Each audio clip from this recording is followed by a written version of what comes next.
Angiphinde ngibingelele bafowethu ekseni egameni lika Jesu Kristu inkosi yethu. Siyambonga uNkulunkulu ukuthi usigcinile wasilondoloza kwaze kwaba lesikhathi. Vuka sikhuleke on YouTube, Siphe Sihle Mpembe on Facebook. Nginombuzo lana. Nginombuzo othi uma kukhona abantu abaphupha ukufana nawe ngenxa ye-success nangenxa yokuba on the spotlight. Kunabantu abamabelele ebusuku noma behamba noma bexoxa bebona i-success yakho, impumelelo yakho, babe nephupho lokuthi ngelinye ilanga bafisa ukufana nawe. Nginombuzo-ke omkhulu othi wena bakhona yena abantu njengomuntu ophumelele onazo zonke izinto, o-prominent, o-influential to the community, to the world, or whatever space you are. Njengalowo muntu loyo wena unalo yini iphupho lokubona abanye abantu befana nawe?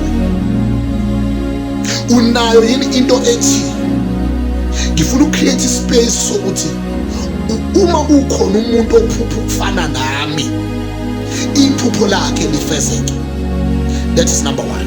Number two, uyawenza yena ama-means ke manje okwenza labantu abafisa ukufana nawe noma kuthiwa ubazi, kodwa ukwenza i-research yokuthi labantu abafisa ukufana nami ukubeka eceleni ukuthi udlulephi, ukubeka eceleni ukuthi kube nzima kangakanani ufike la ukhona, ngoba ukudlula kwakho kulezo zindawo kwakuyindlela yoprepare abeza ngemuva ukuze bangadluli la udlule khona.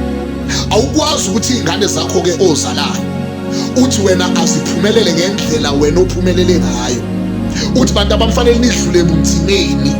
Ubunzima kahle babuzokwenza i-coaching yokuthi abantwana bakho bangadluli endleleni endaweni efanayo. Okay, la angikhulumi-ke ngabantwana bakho, ngikhuluma ngawe uhleli wedwa kusofa kwakho ekhaya kini, uhamba udrive wenza noma yini.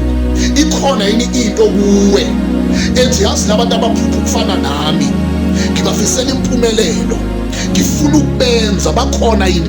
Do you have the time to create a task of research ukufuna labantu abafuna ukufana nawe noma ufuna ukufana wedwa? Ayi bafowethu, when you are a leader in this generation, in this time, fanele ube i-leader ezoba nabantu abafuna ukufana nayo iphupho ukuthi abantu befane nayo, bese yenza ama-means ukuthi abantu abafane nayo. What kind of a leader are you? Are you a greedy leader efuna ukushayela izandla kuphela kodwa kungabikho abantu yona ebashayela izandla ngenxa yokuthi sebefana nayo?